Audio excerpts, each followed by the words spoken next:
Guys, for today's ang vlog na naman to. So nandito kami ngayon sa Malabundukin. So andito po ang aking asawang pinakamasipag, nagtatagbat po ng ano po yung pangalan niya, tagbat niya is kapis-kapis mo mga lodi.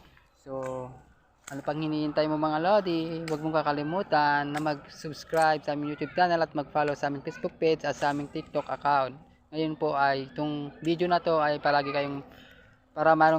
kayo kaming napapanood. So dito pa kami ngayon mga lodi for today's vlog ito. Nagtatagbat po ang aking asawa at nagsusunog po siya ng basura dito mga lodi. Oh, yan, ganyan po kasi pag yung aking asawa kahit wala nang bembangan. Joke lang. At ito naman po yung pinakamaraming suha mga lodi. Kung gusto nyo ng suha ay walang kayo dito, is libre. Pero kayo na po ang aakyat. Ano pang hinihintay mo? Mag-follow ka na mga lodi. Just follow more. Mwah.